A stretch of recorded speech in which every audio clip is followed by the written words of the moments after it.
Hello everyone, it is Joe here from OmniPoke, the channel that brings you guys everything Pokemon. If you're looking for PTCG live codes, make sure you check out the Potown store. You can get a 5% discount on your orders using that code OmniPoke. For today's video, we have another week of online tournament data to go over. We're going to be looking at the best performing and most interesting deck lists across the week, and we have 7 tournaments to look at. Today we have Morning TCG Weekly number 24 kicking things off with a impressive 7-0 victory for Giratina. I'm kind of interested in Tina's placement going into the next couple of weeks because it really fell off in popularity in Peoria. However, Mew EX wasn't that prominent, and also Colorless Lugia kind of flopped, so I think it's pretty decent right now to be playing Giratina, especially if we're going to see still huge waves of Charizard, much more popular than I expected. And especially when this list in front of us is incorporating a Spiritomb already, you should give yourself some disruption against the Lugia players as well as the Mew players. So this seems like a really well-rounded build, and as long as you're happy to basically take an L and disrespect Colorless Lugia after doing very poorly in the previous week, I think Giratina's really not in a bad position right now, and this is a pretty solid list. I think Spiritomb would be a good tech card for a number of archetypes actually going into the next regional, because DTE Mew did well, of course. Also, Arvanzard, surprisingly, is really disrupted when it doesn't have Luminion. It has to have the physical Arvans in hand at times, or have physical Candy Stage 2 combos, which isn't always the easiest. And, of course, you're putting Lugia in much worse positions as well without the option to fish their way out of situations. So I think Tomb may be still like kind of that sort of 59th, 60th card to be considering going into the next weekend of tournaments, especially for something like Giratina, where it seems to really thrive. There was an Zard Pidgeot that did well. It got second place in this tournament. I looked at the data just briefly, and over the last couple of weeks, the Arvanzard has seriously outperformed the Starbirth Zard. Just having more multi-prizes in play, giving people more bosses orders targets seems to be a problem, and it just means you need to front load even more on your opening turns. We need to have Pidgey, double Charmander, and a V down, and obviously if you go second in a ton of these matchups, the V can get taken off the board aggressively. And if that happens, you're not getting any Starbirth value and giving up multi-prizes. So I think the optimal way to be playing Charizard is going to be Arven-based, or it's going to be Lost Zone-based. Those feel like the best two to me. However, we can't discredit when an Arc build does do well, and this seems like a fairly standardized list. One thing I did want to point out is playing double Choice Belt rather than Belt plus Vit Band.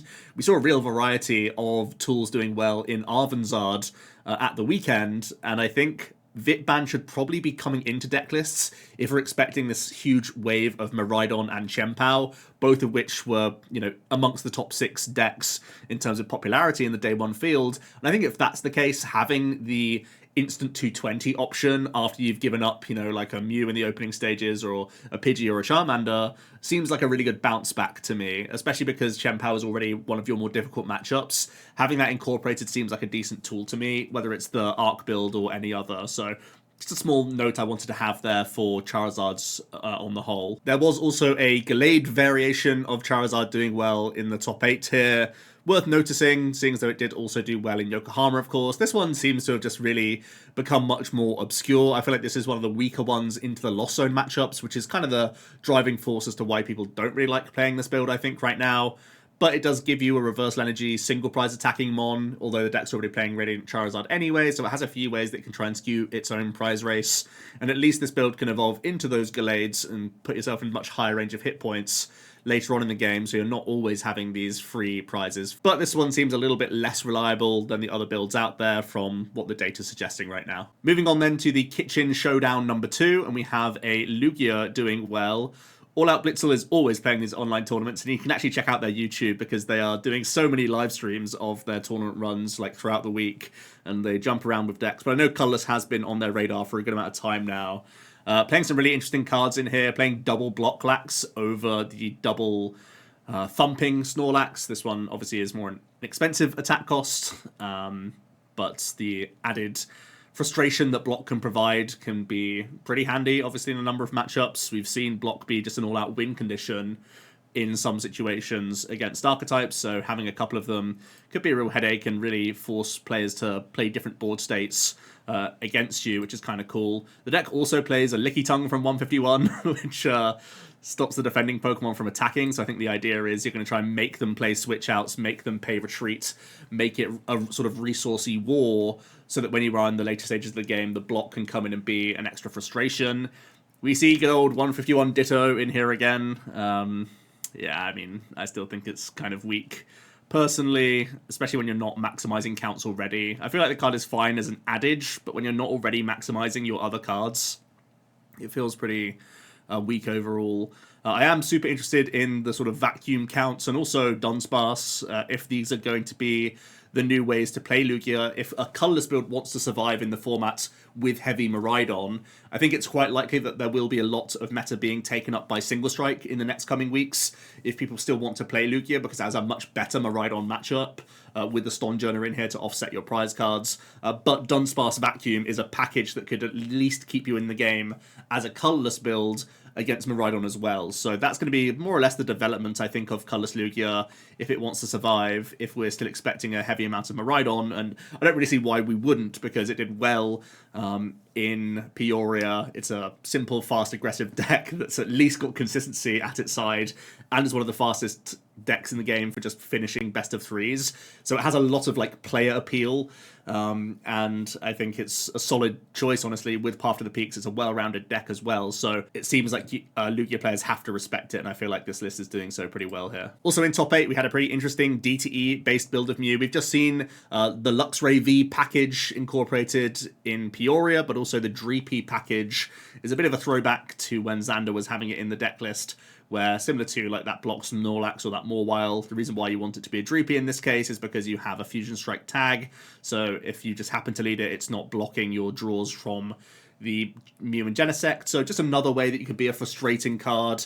Definitely for Gardevoir players, I think that's the biggest frustration, where you're forcing them to not put down Greninja, you're forcing them to not put down Luminion, these sorts of things, because you know that you can just then spam Infestation. It does 10 damage, but with DTE and being copied via Cross Fusion Strike, you're dealing 0 damage with your Mew. So it just forces the Guardy players to fight on a different front and maybe draw less cards, and that's really punishing when you're already throwing Judges and Paths at them.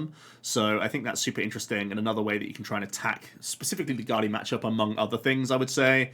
But yeah, just put people in a weird resourcey position, which is cool to see. And an alternative to just having like the Box of Disasters and this, that, and the other, which we've seen previously to sort of combat that matchup. There's also the very awesome Wombo combo, Palkia, Gardevoir, Kyogre combo list. The intention is to sort of attack early on with the Palkia. You have the option of Moonlight Shuriken stealing games away from people, but you're also just trying to constantly cycle with your refinements, with your Arcanas, with the idea that you can get towards the bottom of the deck and go for a Kyogre combo with your Star Portal as well. So if Star Portal isn't coming off, you know, to sort of sweep the game away from people immediately with a Greninja play, you're holding off on it for a large portion of the game and trying to get in there with the Aqua Storm. It's a really interesting deck list. It actually got top 64, I think, at Worlds. And yeah, it's one of these like harder to play decks, kind of vulnerable, kind of fragile. You really have to bench manage quite well with this list as well. So there are obviously pitfalls to the archetype, but it's just another way that you can lean into that massive Aqua Storm and have real highlight moments. Lost and Giratina also won the Tournament of Doom, and again, it's a fairly simplistic list this time around, nothing too much to write home about. But yeah, Tina really fell off the map in Peoria in terms of popularity. I was quite surprised by it. It was sub 8%, and it didn't really do that well either. It didn't have many high placements. And I think there was genuine fear of Colourless Lug, but if it did poorly, I don't see a real reason why this deck shouldn't pick back up in popularity, as it does challenge the already like strong contenders in the game, and it also farms Zard, which has really picked up in popularity recently. Another interesting deck in top 8 was the Arctina Superior deck. I actually tried this on ladder this week a little bit, just thinking that I feel like Judge Path is pretty well poised. We saw that with DT Emu, we saw that with Maridons playing Paths heavily again in their deck list. So I did give this a few goes myself just this week. I was kind of like put back off it just because of some awkward arc hands that we all remember. But yeah, I think there's still some logic behind this. Like I said, you have that hand disruption to fall back on. going to be a frustration. You have Cleansing Gloves and Belt to still reach those higher damage thresholds when you need to. And the Superior V-Star, it feels like there is enough Charizard to where a Grass-type Mon is worth taking into the deck list.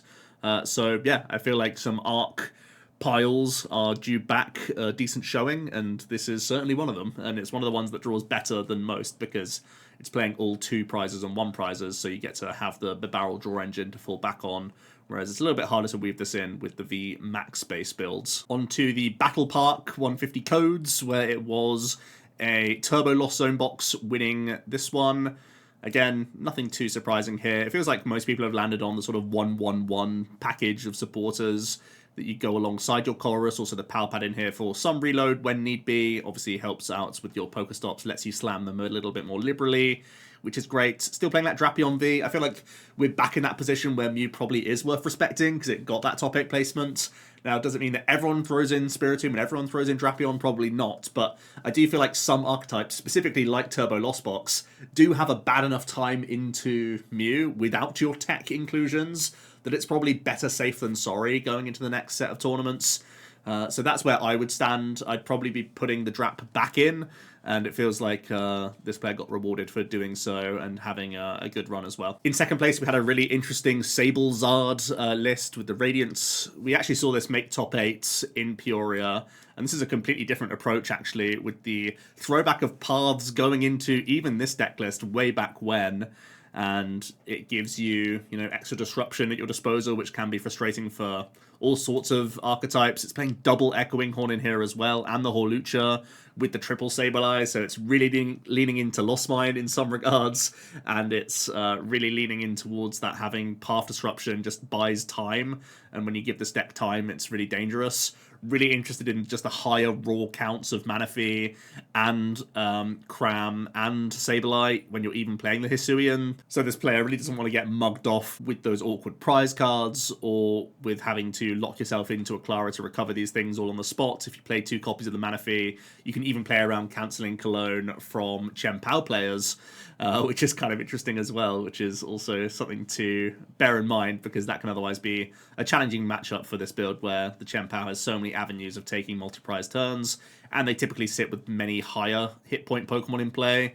So having the double horn, tons of Lost Mine opportunities, and having the Manaphy to protect against Cologne plays, the double Manaphy, you should feel pretty safe into that one as well, which is kind of cool. We move on to the Full Heal Obsidian number 9.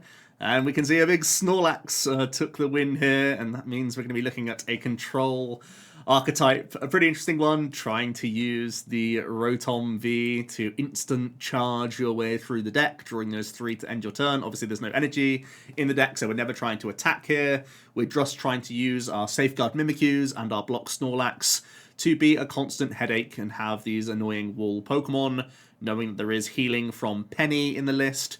You have lots of ways to disrupt with tons of boss. You have the Misfortune Sisters to try and discard some crucial item cards. Typically, you're looking to hit switch outs. You also have the Silenes and the Power Pad loop, so you can recover lots of your resources when you get towards the bottom of your deck.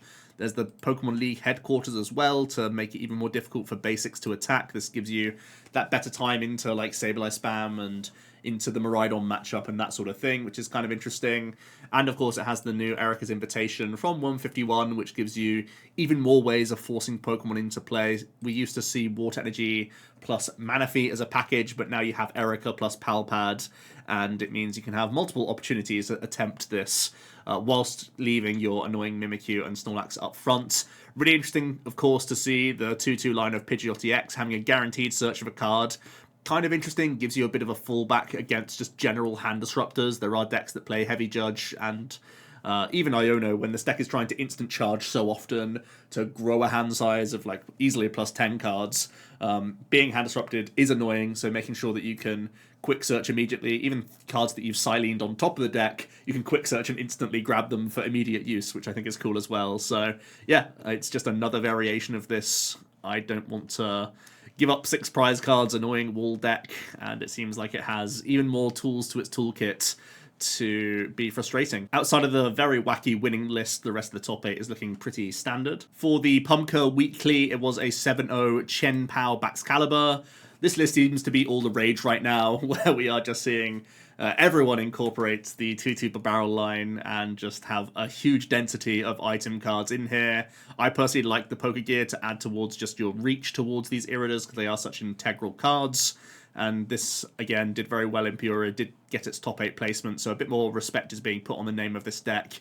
Interesting to see all 60 hit pointer Friggies. I know one of the things sort of like blocking this deck is your 170 hit point Frigibacks, which blocks your Pay Retreat into Chivalry Chill. But it seems like all the most popular lists are still taking that risk and having a 170 hit point in here, so that you have a better time into Sableye. But it's, of course, a minor thing, and if you're getting your candies off, it's not going to really affect the game too often. But yeah, just more nods towards this deck list. Chien Pao is starting to get more and more results under its belt, despite its minor inconsistencies. In top 4, we had a pretty interesting Maridon list, because it's a bit of a throwback with the 1-1 Magnezone V-Star line. Really seems like the Zapdos EX Hawlucha package didn't really kick on in Peoria. I think most people had a similar idea to me, where it's like kind of hard to weave in just in terms of bench spaces, and you need to have a really high Ultra Ball count. This list is already playing Quad Ultra anyway, but to make the Zapdos package work, it takes up bench space, which is not always the easiest thing to carve out.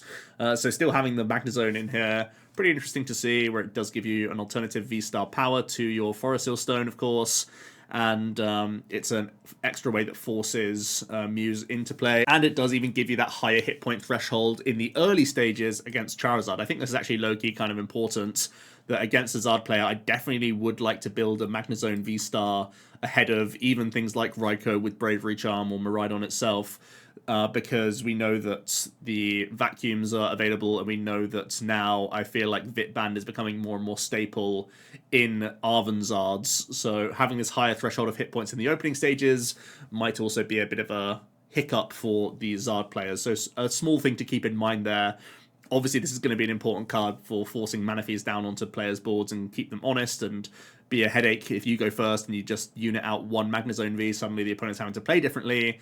But I also think it shouldn't be underrated that this higher range of hit points could be handy going into like a turn to attack of just taking a single prize knockout on like a Celebrations Mew or something.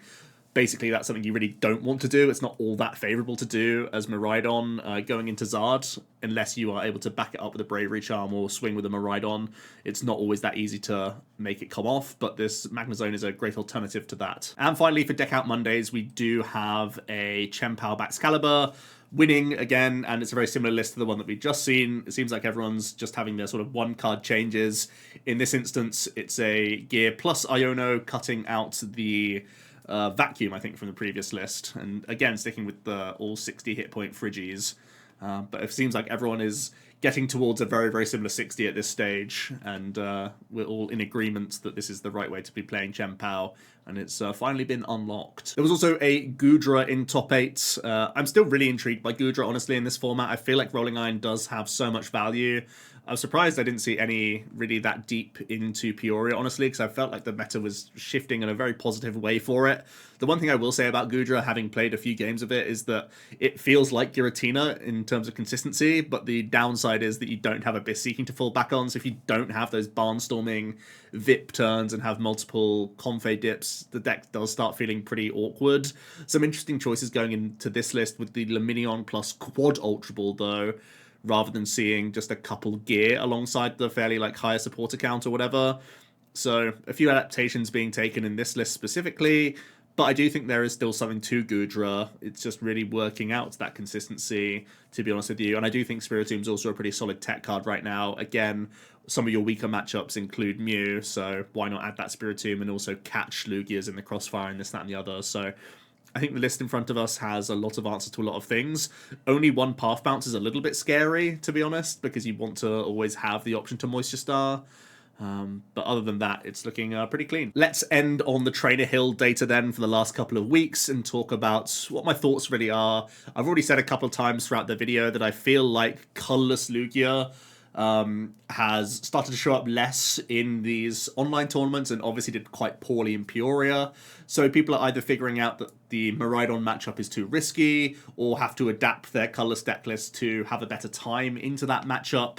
Because essentially at the moment you're taking the L with the list that we saw pre-Peoria without having these vacuums and Dunsparce and whatnot.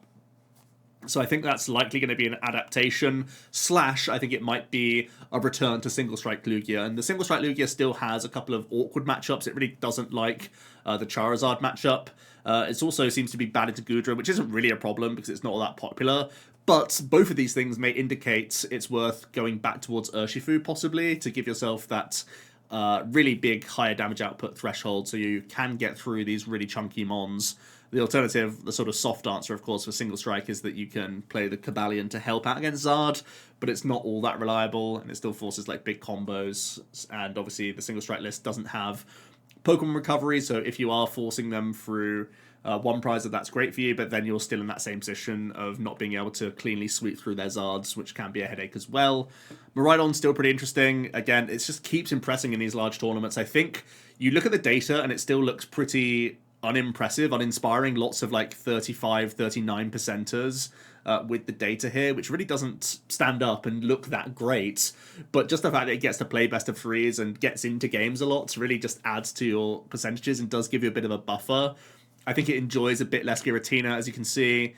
I think it basically just really feasted on the fact that Colourless Lugia was hyped for the tournament, and I think overall Maridon is probably going to perform a little bit worse than it did in Peoria in the next couple of weeks of tournaments. But that's not to say that it's not still that fast, aggressive deck that has Path, Hand Disruption against Guardi and Zard. So it's still got fairly good coverage around the decks in the format, except for Lost Box. I think that's going to be the sort of boogeyman in the room right now for the Maridon players. Looking at the data as well, Gardevoir looking pretty safe with some of your worst matchups being like DTE Mew, Goodra, which is kind of non-existent. I'm the one kind of championing it and making it a talking point, I suppose, but it's not all that popular right now, and I think that's also poised for another pretty solid placement coming soon. It did get a top 8 in Pure, and I just expect Gardevoir to continue to be one of the strongest decks. It doesn't seem phased with Charizard, and it felt like a lot of people already cutting the Mawile, which might give you more leeway to not play a penny in your deck list. I know that Brent wasn't playing that in their own 60, having no respect towards that Mawile, so that could continue going into the next set of tournaments as well, and maybe you even get friskier putting down Greninjas again and start digging through your deck with them. Like, it's not a problem at all. So yeah, I think those are some interesting shifts. I think the main shifts are going to be it's feeling safer to play Tina right now, which will be challenging Charizard, I think, a little bit, because I believe there will be a downturn in purely Colourless Lugia, or at least a changing in Colourless Lugia towards Dunsparce and Vacuums, but you have to really be confident in Lugia to pilot the deck after it's just done fairly poorly in the previous regional, and I think that the Single Strike makes logical sense if you're now expecting to flip the Maridon matchup from being terrible if you're playing Colourless into slightly favoured. I think you're... What's the data saying on this, actually? Yeah, slightly unfavoured in the data, but I think you have much easier prize map pathways, and obviously you're gaining like 13% from the Colourless build, so a huge sway towards having a better time into Maridon, which seems to be a matchup worth respecting right now. Let me know your thoughts down below. What was your favourite list from today, and what are you planning for Sacramento? I'll hear it all down below. Thanks so much for watching, and I'll see you tomorrow for another video. Cheers.